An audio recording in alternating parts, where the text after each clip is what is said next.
Bonjour à toutes et à tous et bienvenue dans ce nouvel entretien. Vous le savez, l'Institut français du Maroc a initié cet automne une série de rencontres avec des penseurs, des philosophes, des militants engagés sur la question de la transition écologique notamment.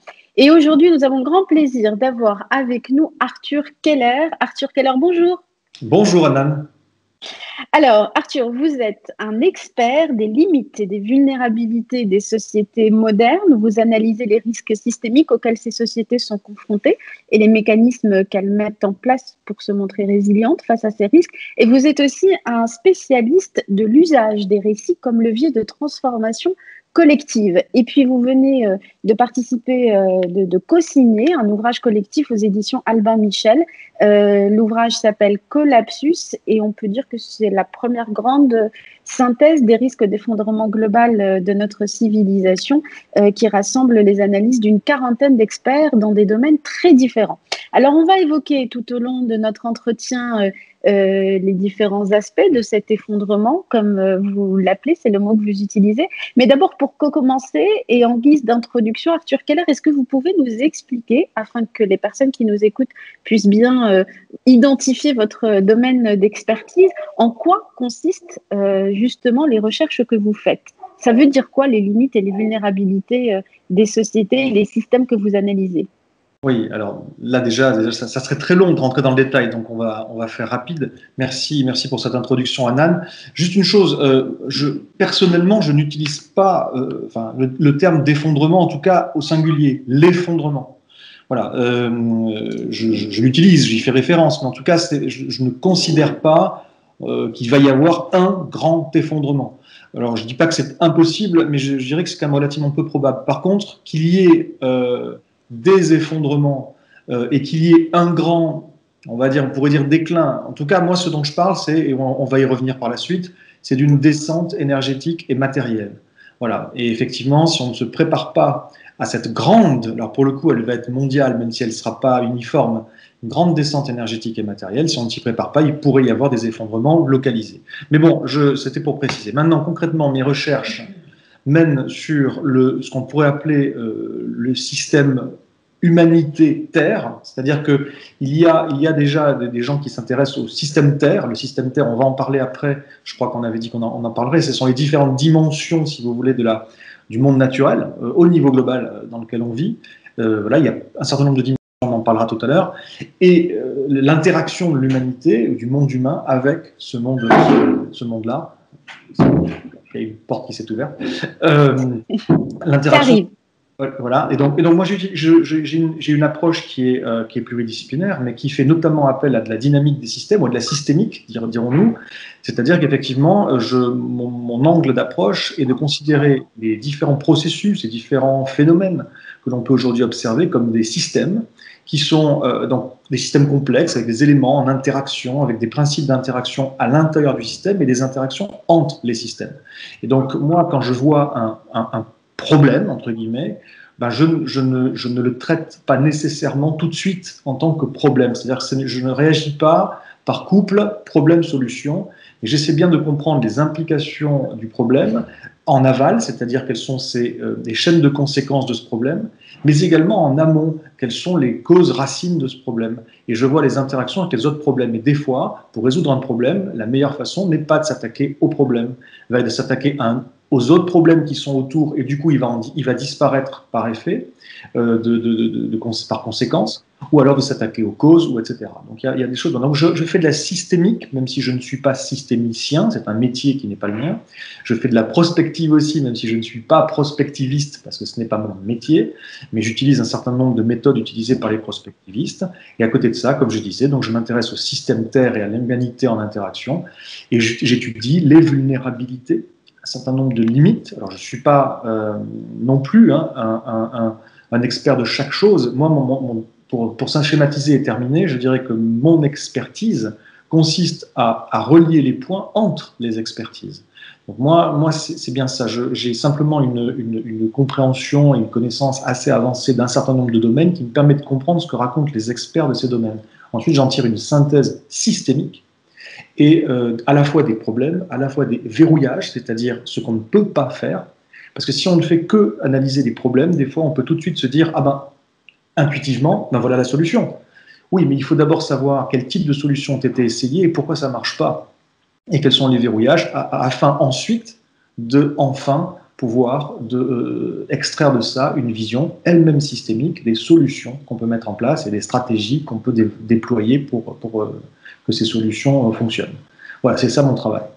Donc, finalement, pour résumer, c'est un peu une expertise macro et relativement synthétique de tout un champ d'expertise dans différents domaines qui sont liés aux interactions entre l'évolution de l'humanité et du progrès, etc., et l'évolution de la biosphère et de manière générale de la Terre.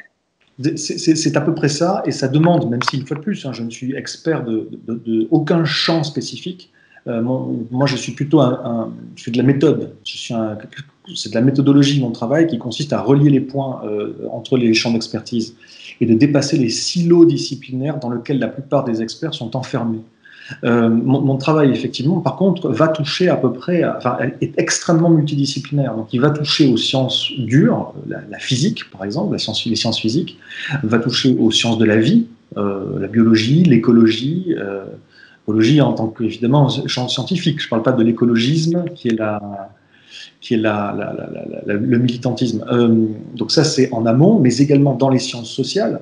Donc ça fait intervenir pas mal de choses dans le registre de l'économie, dans le registre de la sociologie, dans le registre également de la politique. Il faut savoir comment fonctionnent les systèmes politiques.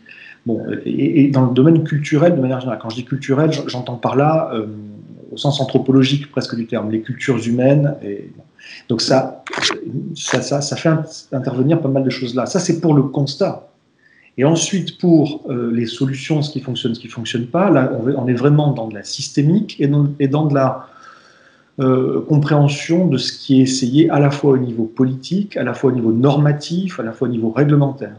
Et ensuite, dans le troisième pan, c'est ce qu'on peut faire. Là, on est dans de la stratégie, et ça fait intervenir encore de la politique, mais pas la même. Ce qu'on peut faire, c'est de la sociologie des mouvements sociaux, comment un mouvement peut émerger, c'est de la psychologie et de la psychologie sociale. Ça fait appel à pas mal de champs.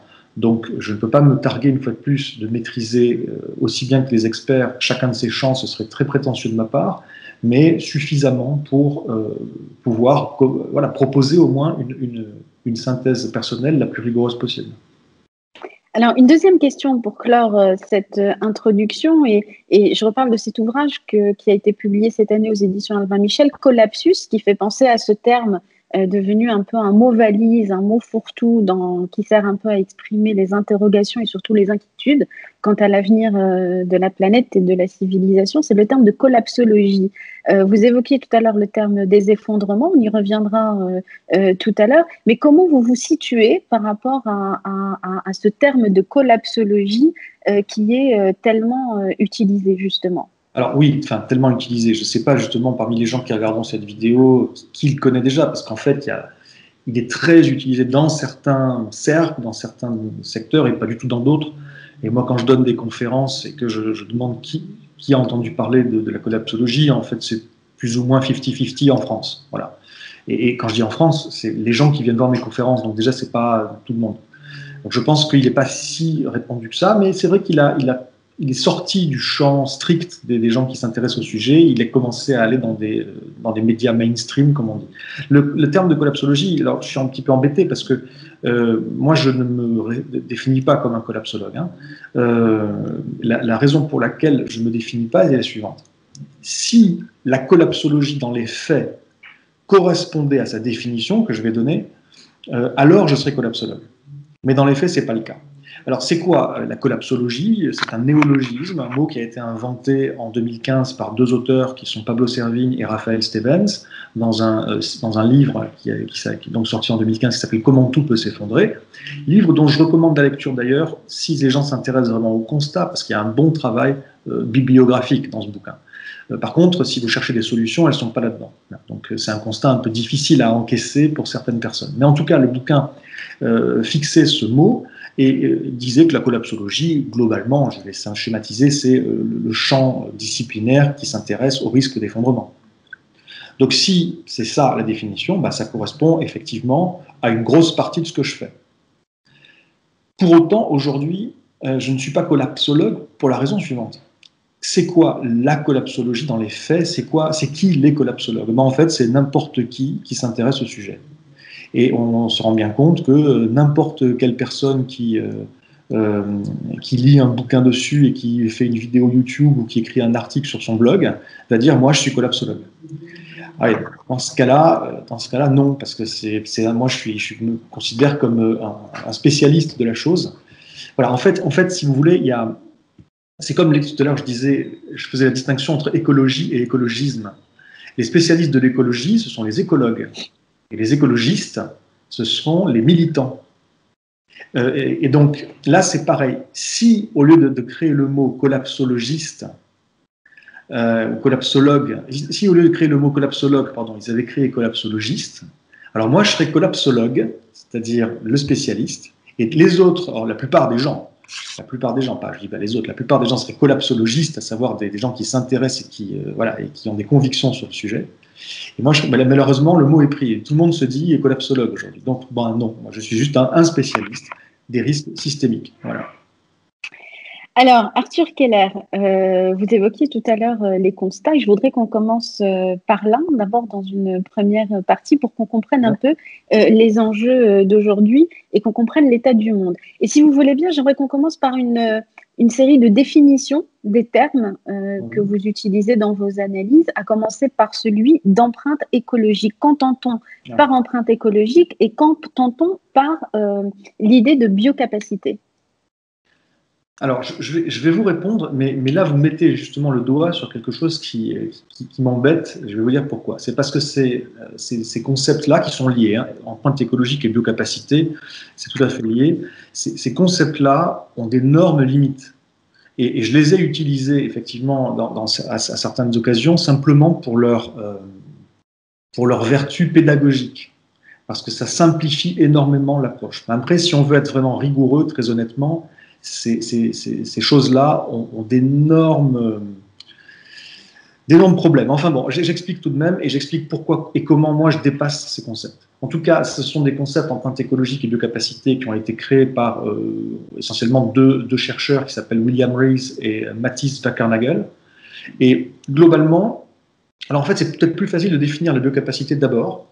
La biocapacité, ça va être à la fois c'est la capacité bioproductive, c'est la capacité par unité de surface de productivité, de production d'un certain nombre de choses, et on retrouve là-dedans, en fait, il y a 5 dimensions dans la biocapacité. Il y a les forêts, il y a les océans, enfin les pêcheries, c'est-à-dire la capacité à produire de la bouffe à partir des océans, les champs cultivés, les pâturages, également, c'est différent. Et puis tout ce qui est construit, tout ce qui est ville, urbanisé, tout ce qui est terrain et terre construite. Voilà. Donc ça, c'est la biocapacité. Et je vais expliquer un petit peu mieux après. Je disais, c'est la capacité bioproductive. À côté de ça, il y a l'empreinte écologique qui reprend en fait les mêmes choses. C'est notre impact de nature diverse, en fait. À la fois ce qu'on consomme, c'est-à-dire notre intensité en ressources utilisées, mais également ce que l'on rejette derrière, intensité en déchets, en pollution générale. Et par personne, là encore. Bon, bref, donc c'est lié évidemment à la consommation des gens. Bref, donc l'empreinte écologique, c'est à la fois notre impact sur les différents domaines que j'ai dit, à savoir la partie construite, les pâturages, les champs cultivés, les océans, les pêcheries et les forêts. Et les forêts, il y a 2 dimensions, à la fois pour le bois qu'on utilise, et à la fois pour le fait de faire repousser du bois pour stocker du carbone. Donc voilà un petit peu comment ce sont 2 indicateurs, 2 concepts sous forme d'indicateurs, qui pour être précis aussi, qui se mesurent dans une unité qui a été créée spécifiquement qui est l'hectare global. Alors c'est quelque chose d'un petit peu particulier et assez complexe en fait, mais qui est grosso modo l'hectare global, la production biologique mondiale, c'est-à-dire ce que l'on arrive à produire à la fois pour la consommation humaine et puis en aval pour l'élimination des déchets, par hectare, soit de terre, soit d'océan productif. Voilà, donc c'est ça qu'on appelle l'hectare. Alors, je vais dire l'intérêt, puis la limite, puis comment la dépasser. L'intérêt de ces choses-là, c'est quoi? C'est d'arriver à avoir une estimation à peu près cohérente sur des indicateurs fiables de l'impact que l'on a sur l'environnement, ça c'est l'empreinte écologique, Et la biocapacité, c'est la capacité de l'environnement à soutenir cet impact. Voilà. Ça, c'est à peu près ce que ça signifie. Mais le problème, c'est que ce sont des indicateurs qui, d'une part, sont très, très anthropocentrés. Donc, ils ne prennent en compte que ce qui est directement utile à l'homme, ou qui vient de l'homme. Donc, en amont, c'est vraiment ce qui est la capacité productive de choses qui vont être utiles à l'humanité, du bois pour la construction, de la bouffe, des ressources, et en aval, les pollutions générées par l'homme. Il y a tout un tas de phénomènes, tout un tas de destructions, tout un tas de choses qui échappent totalement à cet indicateur. Donc il est à la fois très anthropocentré et il est très incomplet. Deuxième chose qui est problématique à mon sens, c'est dans le mode de calcul de cet indicateur. Il est plutôt bon, je trouve, en manière générale, il est très malin, très intelligent dans la manière dont il a été construit, mais pour autant, il surpondère, à mon avis, il y a une surreprésentation dans le mode de calcul de l'indicateur de la partie CO2 climat. Et finalement, en première approximation, très honnêtement, l'empreinte écologique aujourd'hui est très très proche, son estimation, d'une chose qui serait la surface de forêt impactée et ce que ça a comme impact sur les gaz à effet de serre dans l'atmosphère. Plus la forêt pousse, moins de gaz à effet de serre, la forêt est coupée, plus de gaz à effet de serre. C'est vraiment, ça prend une part trop importante, je trouve, de l'indicateur, donc ça masque trop de problèmes. Alors voilà pourquoi moi je parle aujourd'hui, parce que j'ai arrêté en fait de parler de ça, de dire empreinte écologique et biocapacité. Maintenant, ce dont je parle, c'est de l'impact écologique. Et dans l'impact écologique, je mélange trois types de choses. D'une part, les ressources qu'on utilise, mais d'autre part, les déchets que l'on rejette, et également les dégradations écologiques que l'on crée. Et à la place de biocapacité, j'utilise, on va dire, j'ai pas un mot en fait particulier, je dis simplement la capacité de la Terre à encaisser ou à endurer ce qu'on lui fait subir. Et donc, ça va être à la fois sa capacité à renouveler les ressources qu'on y prélève, sachant qu'elle ne peut pas tout renouveler, sa capacité à absorber les déchets et les pollutions qu'on y rejette, sachant qu'elle ne peut pas tout absorber, et sa capacité à réparer les dégradations qu'on lui cause, sachant qu'elle ne peut pas tout réparer. Voilà, c'est comme ça que je vois les choses de manière plus précise. Merci pour toutes ces précisions en termes de définition. Alors, quelle est la dialectique entre ces deux termes qu'on vient d'évoquer, donc l'impact écologique, pour reprendre ce que vous venez de corriger, et cette capacité de la Terre à se régénérer? Comment évolue la courbe de la dialectique entre ces deux systèmes? La raison pour laquelle j'utilisais jusqu'à récemment, et ça m'arrive encore régulièrement de référence, empreinte écologique et biocapacité, c'est parce que les indicateurs existent. Ils sont calculés sur la base d'un certain nombre d'autres indicateurs qui sont disponibles et officiels dans presque tous les pays. C'est ça aussi qui rend la chose intéressante aujourd'hui, qui fait qu'on n'a pas beaucoup mieux comme indicateur. Malgré tous les défauts qu'il a, on n'a pas beaucoup mieux, on n'a pas mieux comme indicateur. Moi, si je vous parle ensuite d'impact écologique au sens plus large du terme, alors à ce moment-là, je suis obligé, et c'est ce qu'on va peut-être faire après, je suis obligé de détailler un certain nombre de processus à l'œuvre pour que vous compreniez. Mais du coup, je m'aventure sur un terrain où je peux vous décrire ce qui se passe, mais il n'y a pas les indicateurs qui correspondent nécessairement. Donc c'est difficile d'en faire une évaluation chiffrée, quantifiée au niveau global. On peut le faire au niveau local à certains endroits. Voilà, mais globalement, ce qui est en train de se passer, mais si vous voulez bien, pour que les gens comprennent, il faut vraiment rentrer dans le détail des différentes dimensions en fait, du monde naturel, ce que moi j'appelle les sphères. Mais globalement, c'était justement ma question suivante, c'était de rentrer dans ce détail, de parler des différentes sphères sur lesquelles vous vous appuyez, en fait l'analyse de ces sphères, pour montrer ce qui est en train de se jouer actuellement et dresser ce constat. Très bien, je vais faire ça dans ce cas-là parce que ça permettra de répondre de manière plus concrète à la question. Et donc, sans faire une conférence entière ici, parce qu'on n'a pas le temps et parce que si les gens, ça les intéresse, ils taperont mon nom et conférence et puis ils trouveront certaines choses. Je recommande notamment une conférence que j'avais faite dans le cadre d'un festival de cinéma engagé qui s'appelle Atmosphère. Parce que la captation est de bonne qualité d'une part et parce que c'est un format relativement bref, elle fait 1 heure, suivi d'une demi-heure de questions-réponses. J'ai d'autres conférences qui font 3 heures, mais bon, c'est pas pour tout le monde nécessairement. Donc, sans développer au maximum, dirons que effectivement le monde naturel est à différentes dimensions. Là, je réfléchis là au niveau planétaire. Et ces différentes dimensions, moi j'appelle ça des sphères, mais vous allez comprendre que ce ne sont pas des sphères au sens sphérique du terme. Donc la première partie du monde naturel, c'est la lithosphère, c'est le manteau terrestre dont on tire les ressources qu'on utilise pour à peu près toutes nos activités. Et ce qu'on observe, c'est que dans notre capacité à utiliser des ressources du manteau terrestre, on a des graves goulots d'étranglement,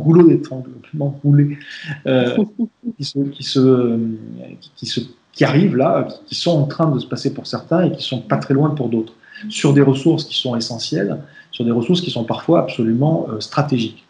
Et en premier lieu, le pétrole.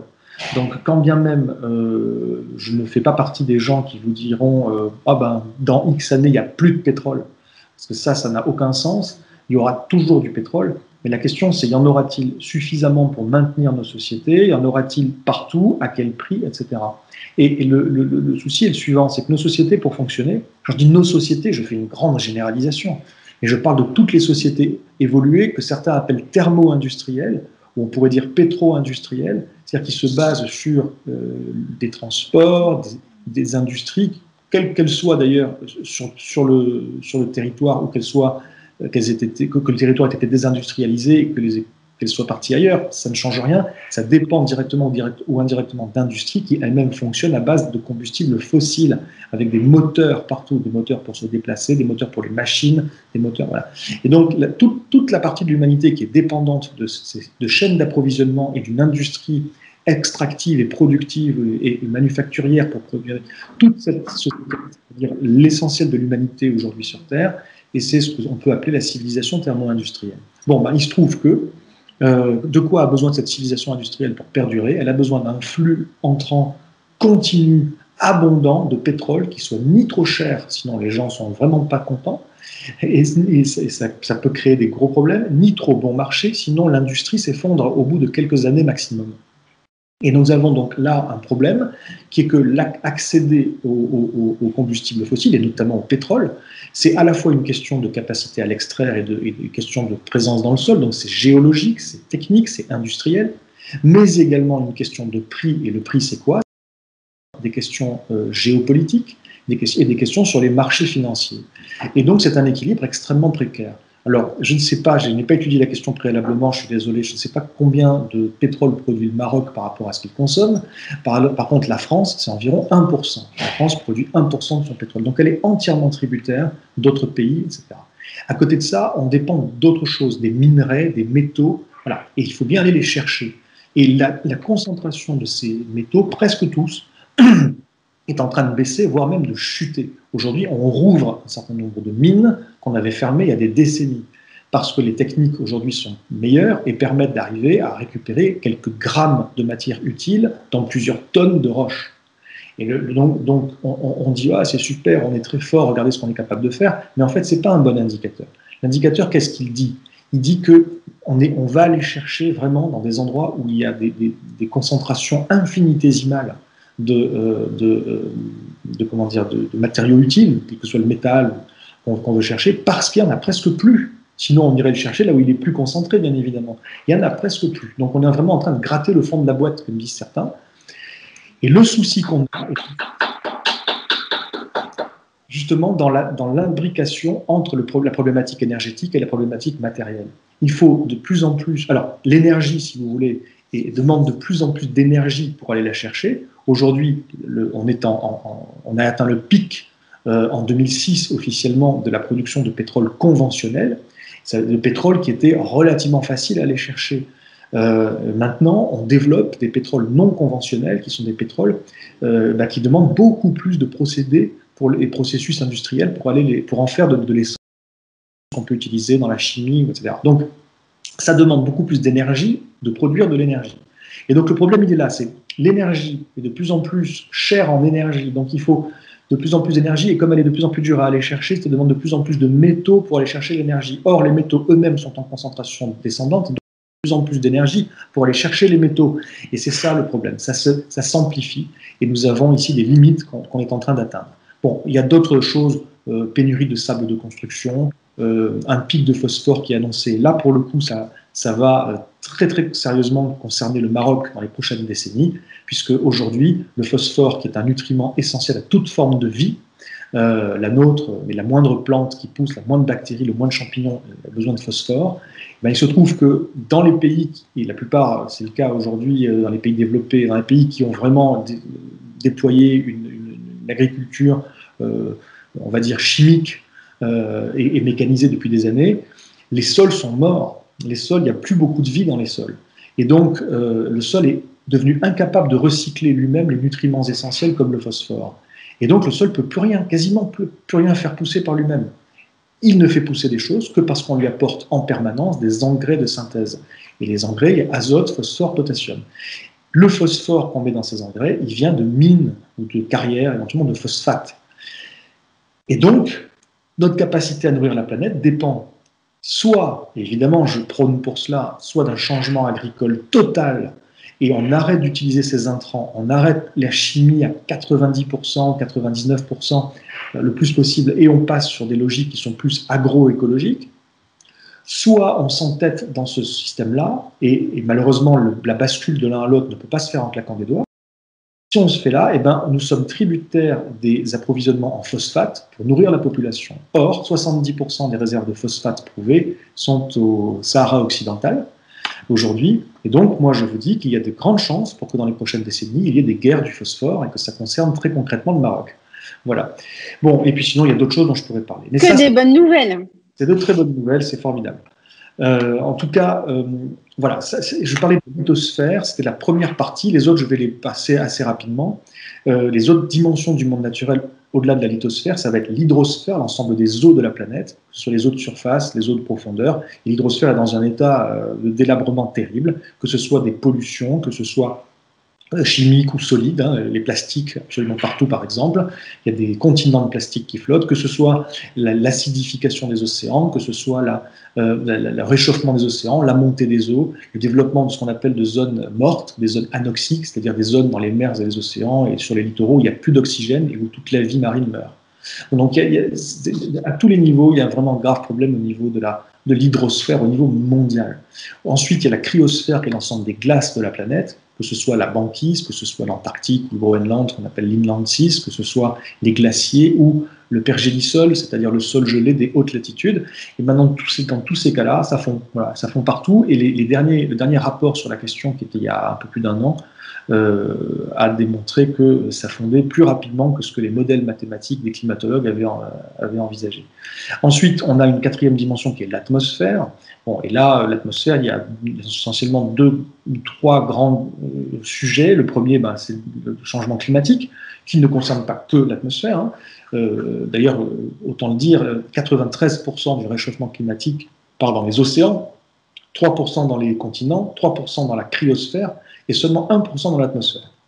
Pour autant, quand on parle de climat, on a plutôt tendance à imaginer l'atmosphère. En gros, grosso modo, ce sont les cycles du carbone et le cycle de l'eau qui sont totalement déréglés aujourd'hui au niveau global. Nous avons à côté de ça des pollutions. Il faut quand même savoir aujourd'hui que la pollution atmosphérique, c'est 700 000 morts par an, je crois. Hein. Non, je dis des bêtises, là je confonds. Excusez-moi, c'est 9 000, je crois, de morts par an selon l'OMS. Je confondais avec autre chose. 700 000 morts, pour info, c'est déjà aujourd'hui les morts dues à la résistance, à l'antibiorésistance des bactéries. Voilà, ça n'a rien à voir. Mais bon, donc déjà, c'est absolument énorme, et certains experts prévoient qu'on va toucher dans les 10 millions de morts par an aux alentours de 2050 si ça continue.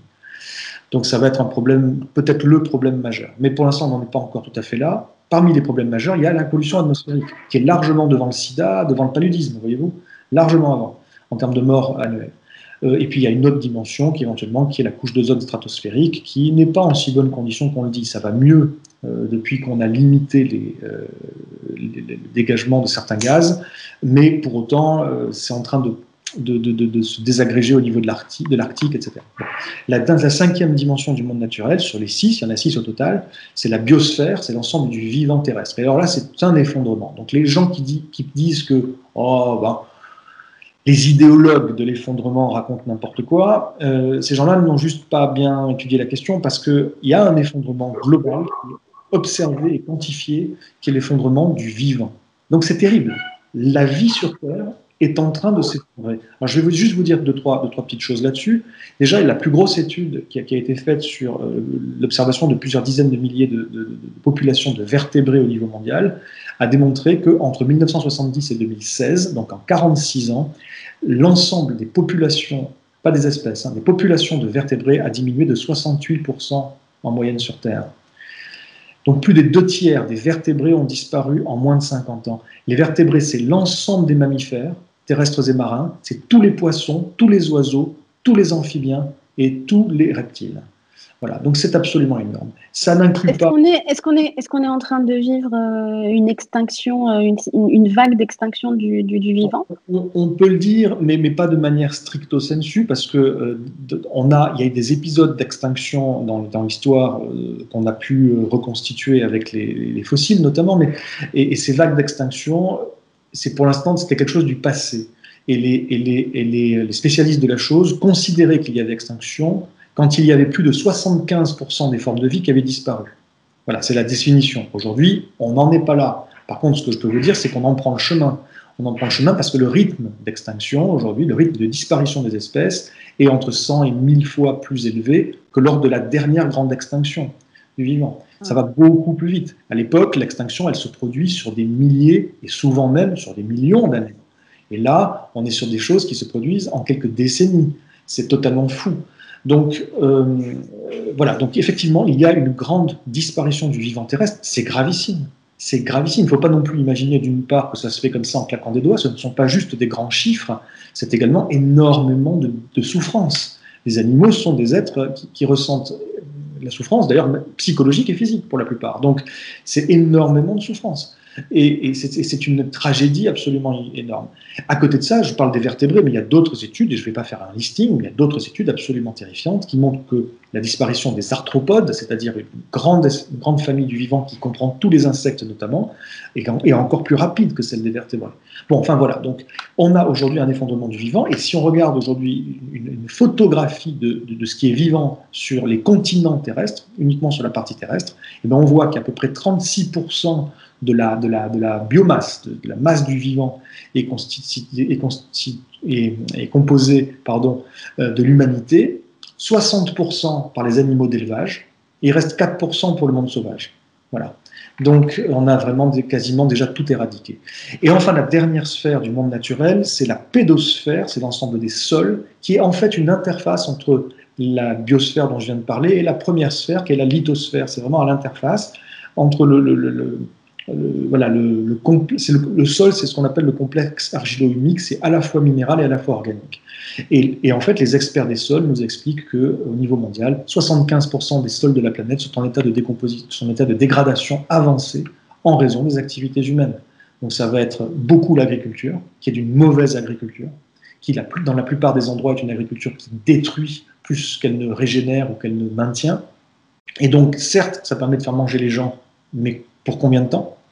Donc il faut vraiment changer ce modèle. Il y a plein de choses à faire. Et à quel prix? Voilà. Et accessoirement, voilà, donc c'est ça, c'est l'urbanisation aussi, et puis ça va être les pratiques industrielles, notamment minières. Et juste pour terminer, un élément que la FAO, l'agence de l'ONU pour l'alimentation et l'agriculture, a prévenu en février 2019 que nous allions, si on ne changeait pas radicalement nos façons de consommer et de produire l'alimentation et d'utiliser les ressources naturelles, nous allions vers une pénurie alimentaire mondiale dans les prochaines années. Bon, eh ben, le moins qu'on puisse dire, c'est que c'est un tableau qui est relativement anxiogène. Mais qu'est-ce qui explique, avant qu'on passe... C'est alarmant, mais pas alarmiste. Ce que j'ai dit, ce n'est pas des théories. Ce que j'ai dit, ce sont des chiffres solides. Oui, bien sûr, justement. Sur la question. Voilà. Mais alors, justement, comment vous expliquez qu'avec ces données fiables, mesurée avec des éléments factuels, on soit encore dans un relatif déni par rapport à la nécessité impérieuse, peut-être de revoir nos modèles de production et de consommation. Par exemple, tous les textes qui encadrent les réflexions, notamment lors des COP qui se tiennent, il y a l'impératif économique quand même qui reste inscrit dans ces textes. Donc, qu'est-ce qui explique cette persistance du déni, y compris chez les décideurs, ceux qui peuvent peut-être impulser le changement? Oui, c'est pas y compris chez les décideurs. Les décideurs, c'est encore plus le cas chez eux. J'ai l'impression que... Bon, bref. Donc, il y a plein de choses. Donc là, je ne peux pas répondre de manière... je vais aller droit à l'essentiel, parce qu'en réalité, il y a plein de raisons derrière ça. Il y en a plein. Je peux citer par exemple le fait que nous vivons dans un bruit informationnel qui est de pire en pire. Et que contrairement à ce qu'on a voulu nous dire ou ce qu'on a pu croire dans le passé ou ce que certains veulent toujours nous faire croire, notamment Jeff Bezos et Elon Musk qui veulent mettre des satellites partout pour que tout le monde sur Terre ait accès à Internet haut débit et nous disent que c'est bien parce que c'est l'accès à la connaissance pour tout le monde. Oui, non, c'est surtout l'accès à la consommation, on sait très bien. La réalité, c'est que plus d'informations ne fait pas plus de connaissances. Plus d'informations, ça fait plus de confusion. Parce que, c'est n'importe quoi. La plupart de ces informations, c'est du divertissement ridicule ou des conspirationnismes, ou des théories à la con, ou des gens qui parlent et qui ne savent pas de quoi ils parlent. C'est ce qu'on appelle l'ultra-crépidarianisme, quand on parle avec beaucoup d'aplomb de choses qu'on ne maîtrise pas.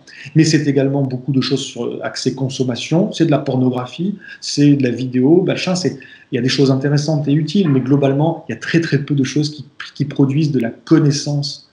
Donc voilà, on baigne dans un bruit informationnel terrible et dans des bulles informationnelles. Les bulles informationnelles, c'est quoi? Ce sont chacun va sur des réseaux sociaux ou en ligne et puis son historique de navigation est enregistré, ce qu'il a aimé, ce qu'il a liké, ce qu'il a regardé est enregistré par Google, par YouTube, par Facebook, par ceci, par cela. Et ensuite, il y a des algorithmes derrière avec des intelligences artificielles qui tournent et aujourd'hui qui sont très très fortes pour comprendre un petit peu qui sont ces gens, ce qu'ils aiment et pas, et pour leur suggérer des contenus qui sont cohérents avec ce qu'ils ont déjà aimé. Et chacun se retrouve avec des suggestions qui lui sont faites, qui sont toujours les mêmes, toujours dans les mêmes choses. Donc ça veut dire quoi? Aujourd'hui, juste pour vous donner un ordre d'idée, au niveau mondial, il y a environ 115 000 années de vidéos qui sont visionnées chaque jour sur Terre. Voilà. Ça, c'est les données officielles YouTube. Et sur ces 115 000 années de vidéos visionnées chaque jour, 70% environ ont été visionnées sur la suggestion du moteur de recommandation de YouTube. Je me suis trompé, parce que je vous ai dit 120 000 ans de vidéos visionnées chaque jour. Non, c'est 115 000 ans. Non, c'est beaucoup plus que ça. Excusez-moi. C'est 115 000 ans juste sur YouTube. Ça exclut Netflix, ça exclut toutes les autres plateformes. C'est juste sur YouTube. C'est effrayant.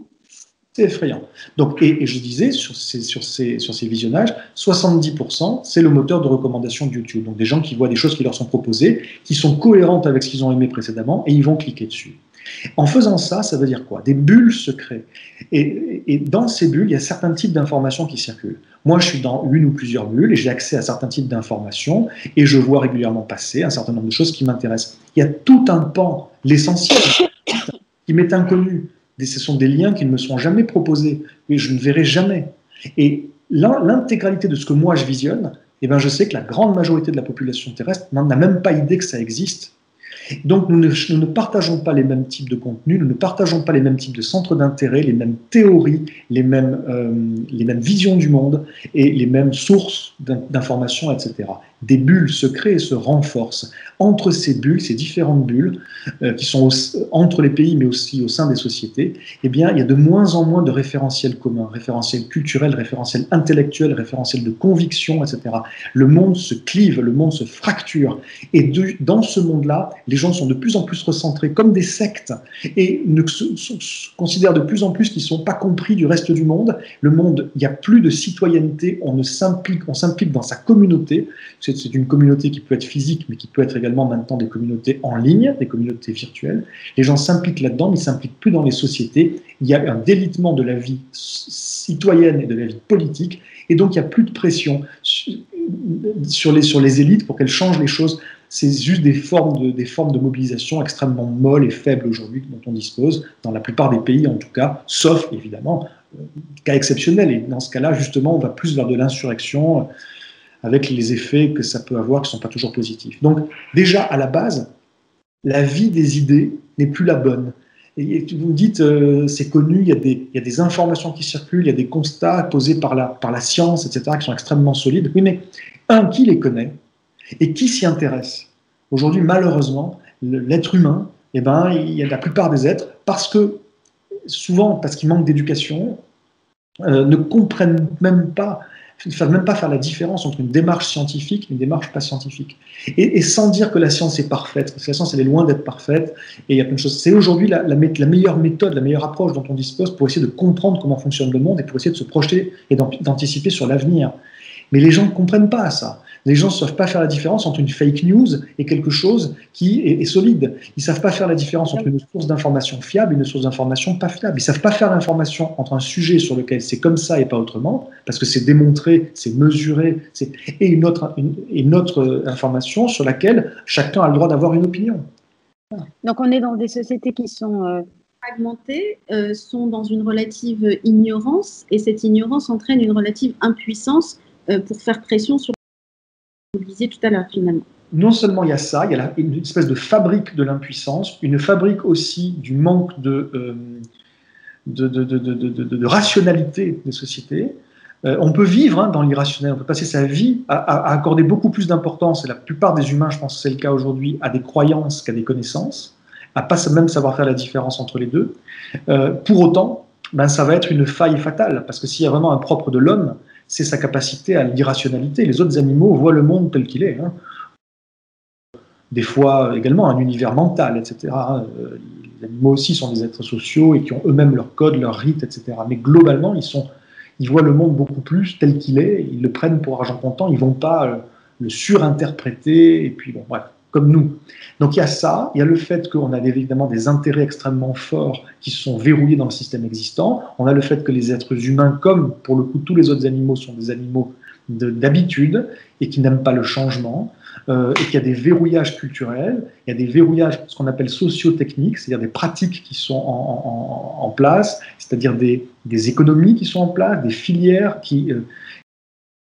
le monde s'est créé d'une certaine manière, et des espèces de cliquets qui sont passés, qui fait qu'on peut difficilement revenir en arrière quand il faudrait. Je ne dis pas qu'il faut repartir en arrière, je n'ai pas une vision rétrograde des choses, mais c'est vrai qu'il y a un certain nombre de choses qu'il faudrait arrêter. Voilà. Et c'est très difficile quand il y a des emplois à la clé, quand il y a des gens qui sont habitués, etc. Donc c'est très compliqué. Et puis la dernière chose que je vais dire, non, j'ai encore deux choses à dire là-dessus. Et la première chose, c'est que sur l'espèce d'impératif de croissance, c'est un dogme, c'est une idéologie qui s'ignore pour la plupart des gens. Il y en a qui savent très bien, mais la plupart s'ignorent. C'est des choses qui ont été rentrées à coups de marteau dans la tête des gens, et notamment toutes nos élites, dans les grandes écoles, les universités qui les ont formés pour la plupart encore, et qui sont des idéologies qui faisaient sens ou qui semblaient faire sens lors des 30 glorieuses, quand c'était croissance et que le monde s'améliorait et qu'on a fait un lien entre les deux. Croissance égale amélioration. Et depuis, c'est devenu l'alpha et l'oméga, il faut que tout croisse et c'est normal. Alors qu'en réalité, on pourrait en parler longtemps, je pourrais faire une conférence là-dessus, mais il n'y a pas de lien observé entre la croissance et le bien-être au-delà d'un PIB par habitant d'environ 15 000 $. Aujourd'hui, dans un pays comme la France, où on est à 40 000 $, il y a une décorrélation totale entre la croissance. Au début, si vous voulez, c'est important de croître. Lorsque on crée des infrastructures essentielles pour le pays, c'est important de passer de pas de route à des routes. C'est important de passer de pas de système de communication de base comme le téléphone à un système de communication, de passer de pas de voiture à une voiture, et encore, bon là maintenant il faudrait revenir en arrière sur la mobilité, mais ou pas de frigo à un frigo. Mais passer de 3 écrans à la maison à 6 écrans à la maison, qu'est-ce qu'on en a à foutre? Excusez-moi, c'est pas ça qui amène du bien-être. Au contraire, ça nous vide. On est dans une course en avant qui n'a plus de sens. Donc, aujourd'hui, il y a une décorrélation totale entre la croissance et le bien-être. Certains pays ont besoin de croître, mais des pays développés comme les pays, entre guillemets, du Nord, comme on dit, non, c'est fini. Il faudrait décroître et se concentrer sur le qualitatif et arrêter d'obséder sur le quantitatif. Le problème, c'est qu'on a créé un système aujourd'hui, ne serait-ce que pour des remboursements de dettes, et puis, où on a besoin de croissance. Pourquoi? Parce qu'il faut que ce soit toujours plus gros, parce que notre système, il est basé sur la consommation, et la consommation, elle est beaucoup basée sur le crédit. Or, on ne fait crédit à quel quelqu'un que si on a confiance en sa capacité à rembourser. Donc, sa capacité à demain avoir plus d'argent qu'aujourd'hui. Donc, il faut que ça croisse, etc. On a construit toute une abstraction humaine qui est totalement en déphasage avec le monde naturel. Et donc, c'est très difficile, on peut le comprendre, de revenir en arrière. La toute dernière chose que je veux dire pour expliquer qu'on ne réagisse pas, vous me parliez de déni tout à l'heure, l'être humain, ça a été démontré de manière absolument claire et brillante d'ailleurs, déjà il y a plusieurs décennies en psychologie sociale, n'est pas, comme dit un grand psychologue social qui s'appelle Elliot Aronson, il n'est pas un animal rationnel, il est un animal rationalisant. Ça veut dire quoi? Un animal rationnel, c'est l'être qui comprend effectivement ce qui est en train de se passer, qui du coup fait évoluer sa vision du monde et qui adapte en cohérence ses comportements.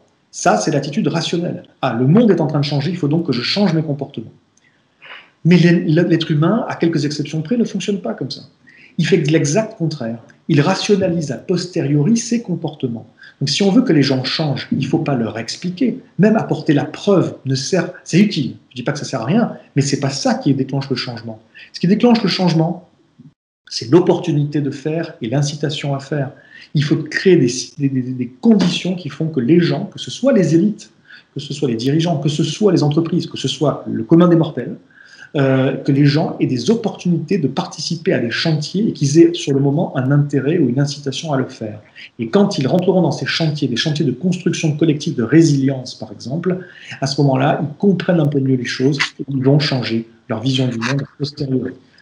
Voilà. Alors, il y a un autre élément important du changement, c'est le récit. On y reviendra tout à l'heure pour conclure cet entretien, mais juste avant, alors on a passé beaucoup de temps sur le constat, mais c'était important. Est-ce que vous pourriez, de façon synthétique, nous rappeler les 4 modèles, les 4 imaginaires de l'avenir que vous avez définis, en insistant peut-être notamment sur les 2 derniers, puisque c'est peut-être là qu'il y a un enjeu aujourd'hui. Donc ces 4 modèles d'imaginaire de l'avenir.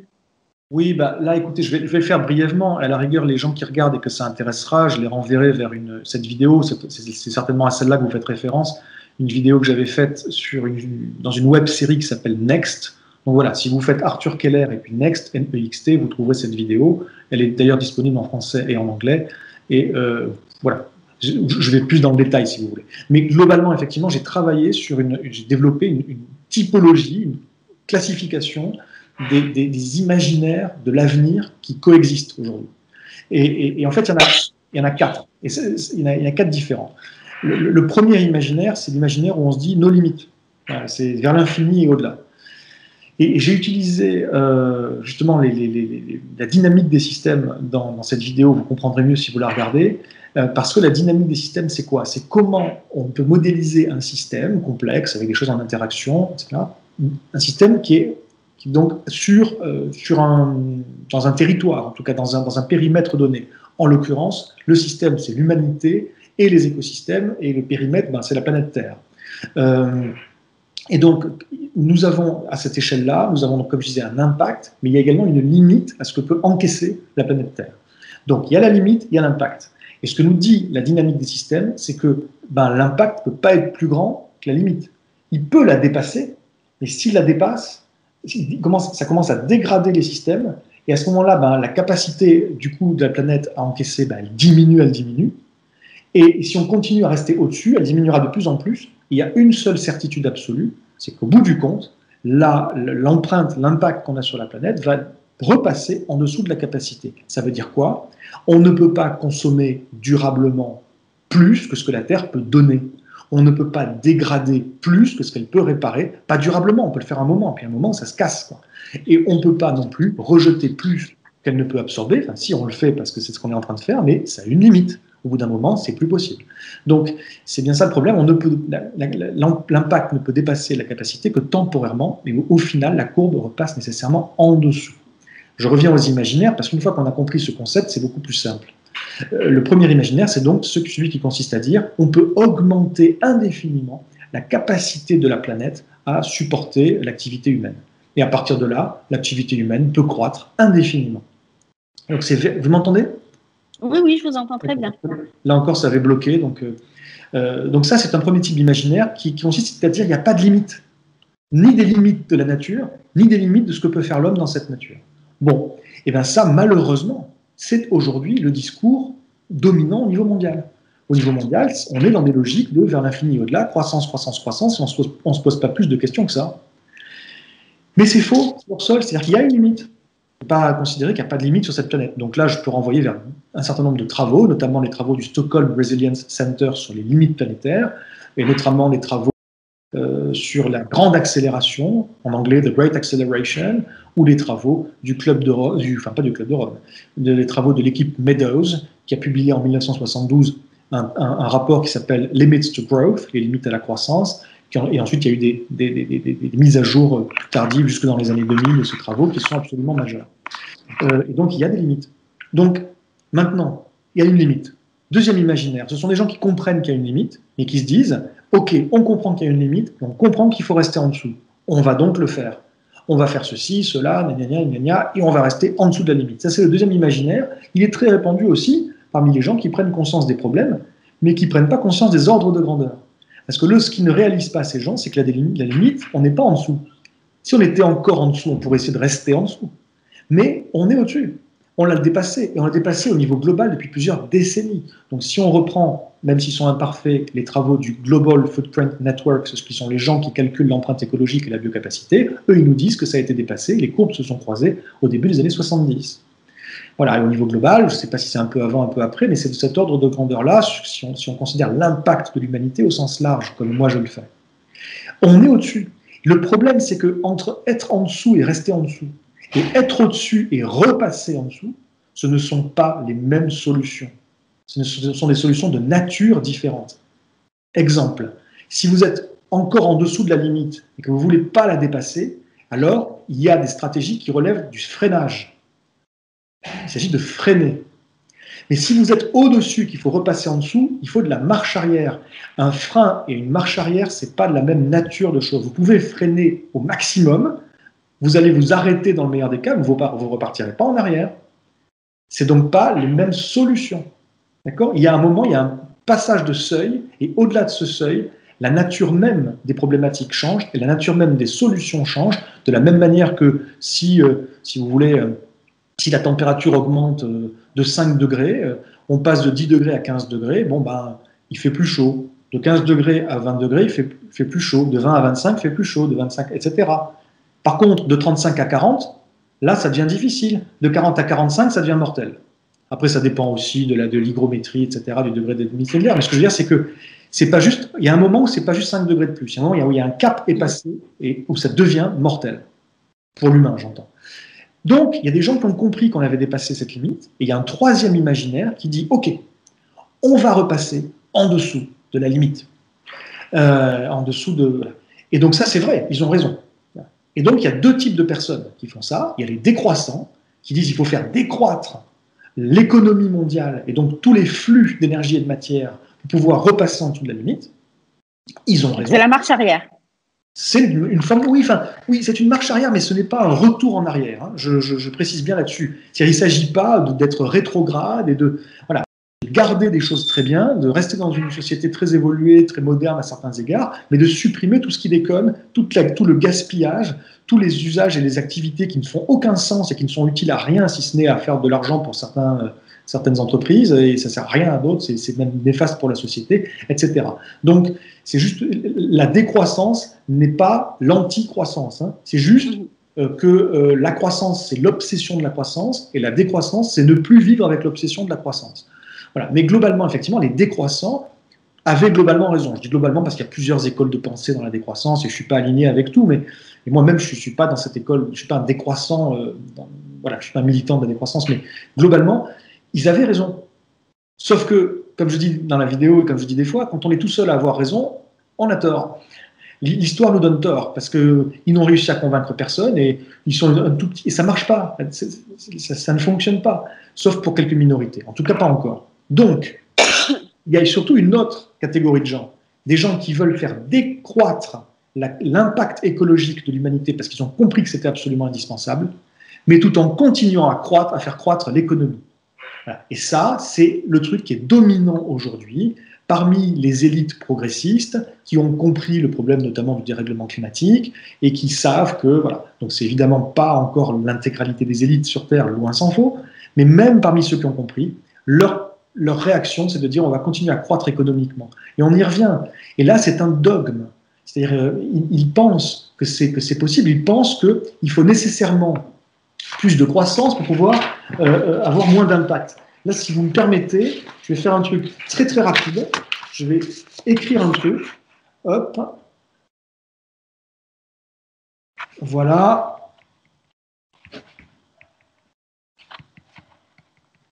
Voilà, je ne sais pas s'il y a des gens qui sont vraiment allergiques aux maths parmi les gens qui regardent, mais j'ai écrit GES égale GES divisé par PIB multiplié par PIB. Ça veut dire quoi? Ça veut dire les gaz à effet de serre, ce qu'on émet en termes de gaz à effet de serre, c'est égal au gaz à effet de serre divisé par le produit intérieur brut, c'est-à-dire ce qui mesure la croissance économique, multiplié par le produit intérieur brut.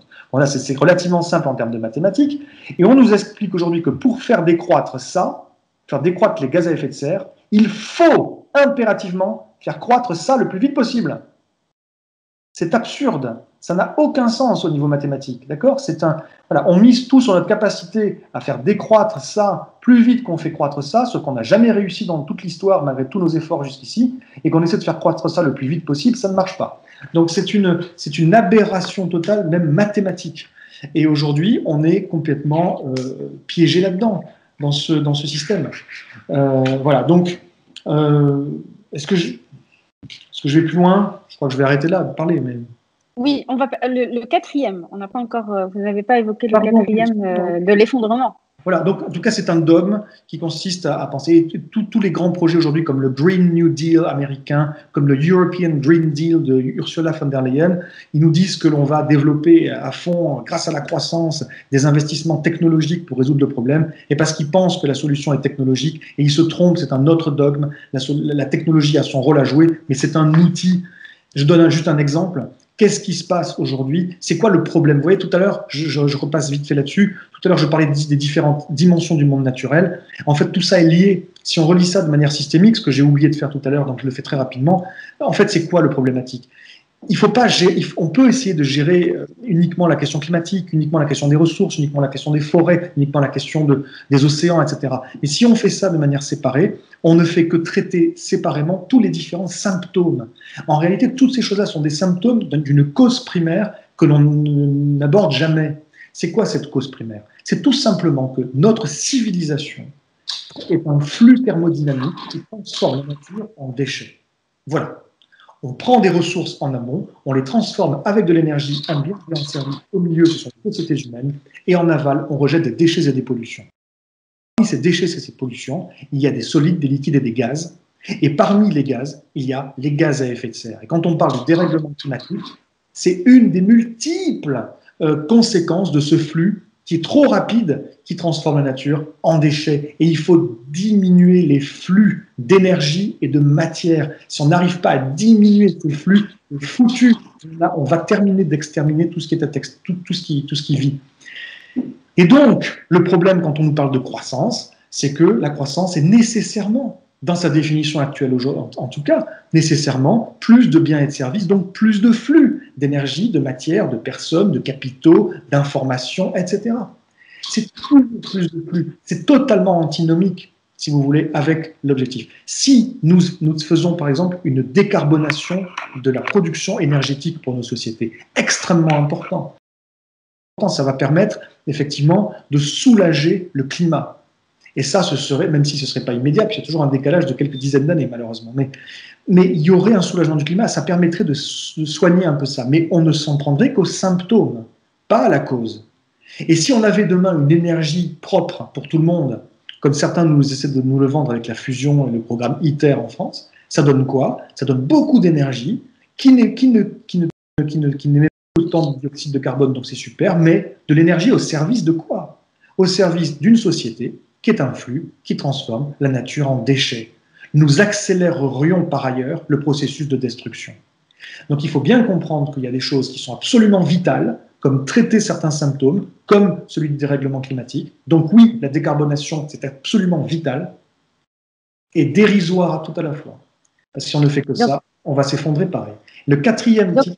pardon, juste pour bien comprendre ce troisième modèle que vous venez d'évoquer, qui est un peu celui où on se situe aujourd'hui, vous en avez donné quelques exemples de ces grands deals qui sont mis en place. C'est un modèle qui essaye de découpler la croissance et l'écologie et qui pense que grâce à l'innovation, on pourra maintenir de la croissance tout en essayant de rattraper les conséquences sur l'environnement. Mais ce que vous dites, c'est que tant qu'on n'a pas réduit les énergies et ce qu'on rejette dans la nature, ça ne changera pas. Donc tous ces plans de croissance verte, etc., et de smart tech, etc., ça ne sert à rien, si je vous comprends bien.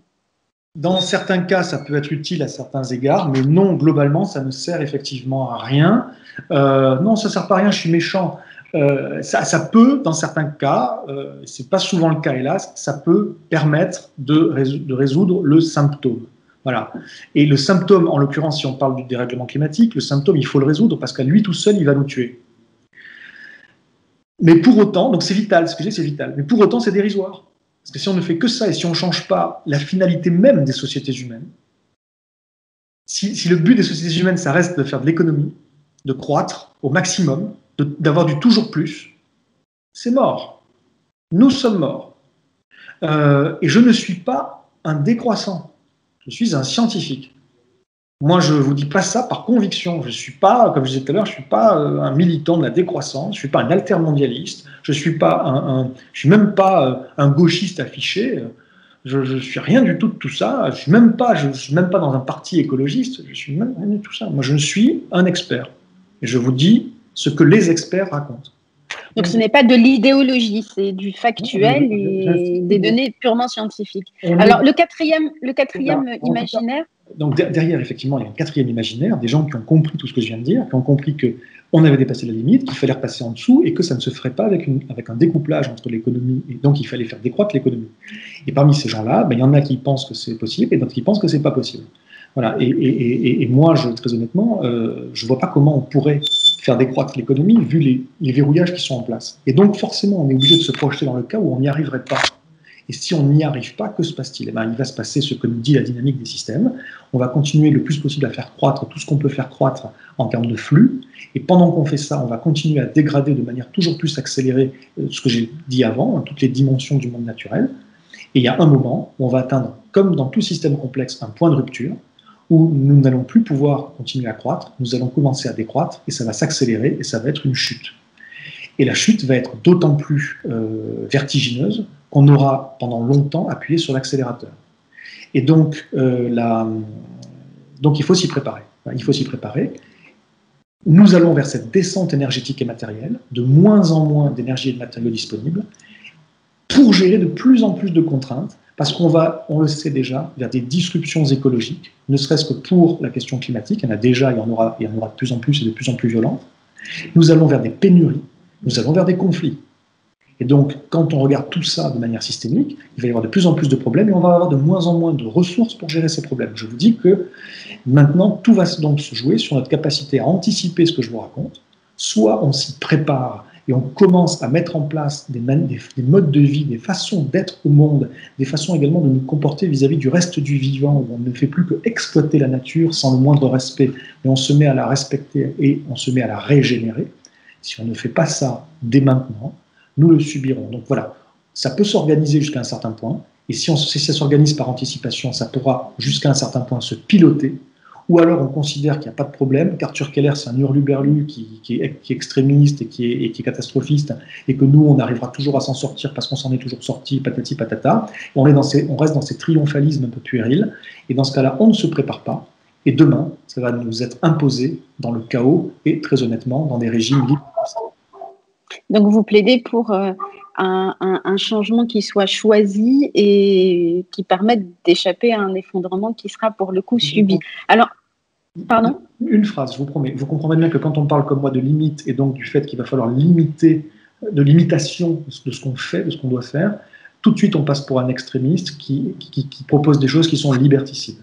On montre très bien. Ben, écoutez, dans ce cas-là, ne faisons pas les choix, certes difficiles, qu'on doit faire, et vous allez voir ce que c'est qu'un régime liberticide d'ici quelques années, ou au mieux décennies, mais je serais surpris que ça attende 2030, moi, personnellement. Alors, pour évoquer, vous évoquiez donc cet effondrement. Vous disiez tout à l'heure qu'il y aurait peut-être des spécificités locales, en fonction peut-être des pays du Nord, du Sud, mais qu'en tous les cas, il serait global et que la seule façon d'y échapper aujourd'hui, c'est de changer radicalement notre vision du mode de vie, etc. Alors, j'en viens à votre deuxième spécialité. On a encore 5 minutes à peu près pour clore cet entretien, pour parler quand même de quelque chose qui est important, qui sont les leviers de changement. Vous évoquiez un instant le récit collectif sur lequel sont construits nos modèles de société aujourd'hui. D'abord, j'aimerais vous interroger pour que les gens qui nous écoutent comprennent bien, c'est quoi le storytelling? C'est votre autre domaine d'expertise. Et comment appliquer à cette question, à ces enjeux que nous venons d'évoquer longuement, comment le changer? Quels sont les moyens de changer ce récit global? Est-ce que ça passe par des figures charismatiques? Est-ce que ça passe par des mouvements sociaux? Est-ce que ça passe par de l'écriture de fiction? Par quoi ça doit passer? Tout à la fois, mon colonel. C'est un gros mélange. Et donc, c'est pas juste une question de storytelling, c'est pas juste il était une fois, c'est pas juste savoir raconter de belles histoires. Nous avons effectivement besoin de changer les imaginaires des gens, les imaginaires de l'avenir, j'entends, les imaginaires de ce qui est possible, de ce qui est encore possible, de ce qui est éventuellement souhaitable.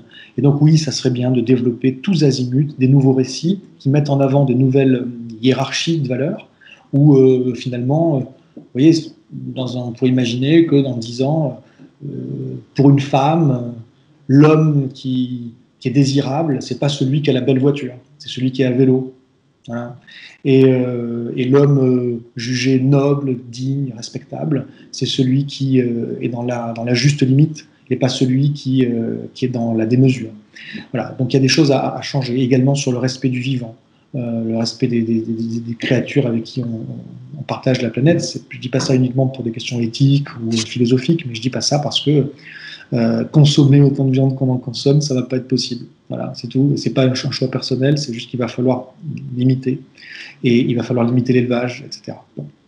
Bon, en tout cas, il y a tout un nouvel imaginaire à créer et les récits ont leur rôle à jouer là-dedans. Les récits, donc, ça peut être des récits imaginaires du futur, mais ça peut être aussi, et je pense surtout, des récits de choses qui sont vraiment dans le monde réel.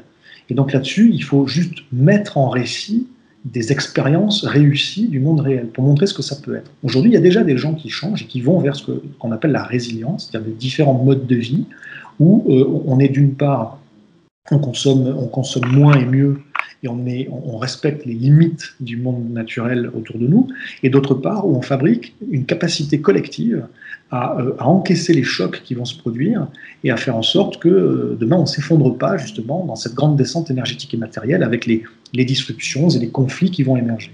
On se prépare à ça. Et ça, c'est un juste milieu. Il faut savoir donc être plus autonome. Il faut être le plus autonome possible dans tout ce qui est absolument vital. La nourriture, un peu d'énergie, des capacités, des transports, etc. Également la capacité à se défendre. Il ne faut pas en faire une obsession, sinon après on vire dans des choses qui ne sont pas bonnes. Mais globalement, il faut aussi prévoir des violences qui vont. Et il faut faire ça à la juste échelle. La juste échelle, c'est quelques milliers, quelques dizaines de milliers de personnes. C'est pas trop petit, sinon. Ou alors il faut être nomade peut-être, mais sinon on va nécessairement à un moment on est confronté à des problèmes qu'on ne sait pas gérer. Et puis si on est trop gros, on repart dans des logiques d'hétéronomie, c'est-à-dire qu'on dépend de chaînes d'approvisionnement qui viennent de trop loin, c'est de nouveau une usine à gaz qu'on ne maîtrise pas. Donc il y a une question de juste échelle et on fait de la résilience. Il y a des gens qui font ça, il faut les mettre en avant, et il faut que des nouveaux projets se créent, il faut mettre les gens au travail, il faut lancer des chantiers où les gens peuvent participer ensemble et quand on fait ça, il faut tout documenter, prendre des photos, il faut faire des vidéos, il faut interroger les gens, il faut voir comment ça évolue. Au début, ça n'a aucun intérêt, c'est pour ça que la plupart des gens, ils ne prennent pas les photos, ils ne prennent pas les vidéos, parce qu'on n'a encore rien fait, parce qu'on est 3 couillons dans une cuisine un vendredi soir, on s'est réunis là et on ne sait pas encore vraiment trop ce qu'on fout là, et parce que c'est pas joli, c'est pas sexy, et au contraire, il faut immortaliser ça. Et chaque moment, il faut l'immortaliser, et puis on garde tout dans un coin pendant quelques années, et puis on voit comment évolue. Si votre projet est réussi, vous allez transformer, je ne sais pas, une communauté et les gens vont être totalement différents. Les gens vont être beaucoup plus radieux s'ils ont un sentiment de sens dans ce qu'ils font et d'utilité. Et ils vont apprendre de nouvelles compétences aussi. La confiance va se créer entre les gens. Ça va être radicalement différent. Vous allez prendre un terrain vague, il va être dégueulasse, mais au bout de 5 ans, vous l'aurez transformé en un super potager très beau. Et ce qui est important, ce qui fait une bonne histoire, c'est la transformation. Du début où c'était nul, à la fin où c'est beau et incroyable et ça fonctionne. Et ça, c'est un récit. Et il faut ensuite, une fois qu'on a tout ce matériau, construire des récits. C'est là que peut intervenir le storytelling, parce qu'il y a des manières de raconter les récits qui sont beaucoup plus impactantes que d'autres. Donc, si on peut faire appel à des gens qui savent manipuler ces choses-là, c'est mieux, parce que tout le monde peut le faire, mais bon, c'est quand même un métier pour le faire très bien et pour avoir un fort impact. Donc, il faut construire ces récits, le faire bien et les diffuser pour que ce soit inspirant et pour que les solutions qu'on va construire nécessairement localement, parce que c'est là qu'on a de l'impact concret, eh ben, elles puissent faire tache d'huile et puis qu'elles puissent être inspirées d'autres gens ailleurs et que ça puisse être plus que une ou deux solutions isolées, mais bien un nouveau système qui finalement pourra peut-être émerger. Voilà, il y a beaucoup plus de choses à faire que simplement des récits. Il faut remettre en question le système existant, entrer en résistance sur ce qu'il y a de pire dans ce système, stopper les activités les plus destructrices. Il faut aussi donc construire de la résilience, il faut raconter les récits, changer les imaginaires. Il faut faire ça ensemble et construire des modèles d'organisation et de gouvernance où on travaille tous ensemble, parce que s'il y a des gens qui sont laissés de côté, ils deviennent des ennemis. Et le verre est dans la pomme. Il faut faire tout ça en même temps. C'est ce que moi j'appelle les 4 R. C'est la révolution des imaginaires, c'est la résilience, la résistance et la reliance. Et si on fait l'ensemble de tout ça, à ce moment-là, on arrive à créer un système où, honnêtement, on sera beaucoup plus heureux parce qu'on sera sorti des dissonances cognitives qui nous nuisent, qui nous ruinent aujourd'hui. Et on pourra faire le 5e R, c'est-à-dire rêver, peut-être, qu'on échappera à l'effondrement. Peut-être. Merci infiniment Arthur Keller et on a fini avec une note quand même un peu d'espoir ou positif, mais j'avais quand même envie de demander, c'est vraiment ma dernière question, vous évoquiez tout à l'heure la toute-puissance des bulles informationnelles et de tous ces systèmes dans lesquels les sociétés, quelles qu'elles soient, au nord, au sud, sont soumises à la puissance des récits qui nous sont imposés. Est-ce qu'il ne faut pas aussi créer, pour partager ces récits, partager ces expériences, être résilient, etc., créer d'autres modèles alternatifs de communication, d'information, de mise en réseau de ces expériences? Est-ce qu'on peut le faire, tout comme pour avoir une autre forme de vie, il faut sortir du schéma de croissance? Est-ce que pour avoir une autre forme de récit, il faut sortir des modèles d'information actuels? Merci, c'est une très bonne question. Et oui, tout à fait. Comme je viens de le dire, en fait, c'est pas le tout de faire des choses, il faut le faire, de créer des autres façons de vivre, d'autres façons de... En fait, ce qu'il faut faire, c'est vraiment un changement culturel profond. Hein. C'est de nouvelles valeurs, enfin, on réorganise les valeurs, et on rehiérarchise les valeurs, et les priorités, et on se réinterroge sur nos besoins fondamentaux. Et donc, à partir du moment où on fait cela, ensemble, on crée des nouvelles façons de vivre. Mais c'est pas tout de faire ça. Il faut le raconter. Et c'est pas tout de le raconter. Il faut le raconter bien pour que ce soit inspirant. Et c'est pas tout de le raconter bien pour que ce soit inspirant. Il faut que ça se diffuse. Si ça se diffuse pas, bon ben alors vous resterez à toute petite échelle. Et le but aujourd'hui, c'est vraiment de passer à l'échelle, parce que les problématiques dont je vous ai parlé avant, ce sont des problématiques de très très grande échelle. Donc ça n'empêche pas à des gens de vouloir... Il faut s'impliquer politiquement, il faut s'impliquer citoyennement et essayer de toucher, de faire changer les choses par le haut. Quand je dis le haut, c'est au niveau politique, c'est au niveau c'est aussi les grandes entreprises, la direction des grandes entreprises. Il faut essayer, et les institutions aussi. Il faut changer ça, d'accord? Mais aussi, pour la plupart d'entre nous, c'est pas possible ça. Ça prendrait trop de temps. Pour la plupart d'entre nous, il ne faut pas attendre que ça vienne du haut, il faut faire les choses du bas, et il faut que ça se sache. Et, voilà. Et là-dessus, est-ce qu'on peut faire confiance et se suffire, se satisfaire des systèmes médiatiques existants, des systèmes de diffusion de l'information existants? Bah, c'est pas évident. Donc, si on peut créer des nouveaux systèmes, des nouveaux réseaux qui font circuler cette information, il faut le faire impérativement. C'est là où, notamment, un usage de la technologie utile peut émerger. Voilà. Une fois de plus, je dis juste une chose sur la technologie, c'est qu'il faut s'en méfier, parce que la technologie, même les bonnes solutions, des fois, ont des effets rebonds qui font que c'est au final pire que ce qu'on pensait, que ça crée de la complexité dans le système, et plus de complexité dans un système, ça veut dire que le système a besoin de plus d'énergie pour s'entretenir, et donc c'est mauvais globalement, de manière systémique. Donc la technologie, franchement, c'est pas la panacée, mais elle a des usages intéressants, et celui dont vous parlez, c'en est un. Merci beaucoup, Arthur Keller, pour cet entretien passionnant. Merci à vous. Et puis, effectivement, j'encourage les gens qui nous ont suivis à regarder certaines des vidéos, notamment celle de Next, pour bien comprendre vos modèles d'imaginaire d'avenir. Merci encore. Anna, Merci. Merci à vous tous et à vous toutes de nous avoir suivis. Très bonne fin de journée et puis à très bientôt pour un nouvel entretien.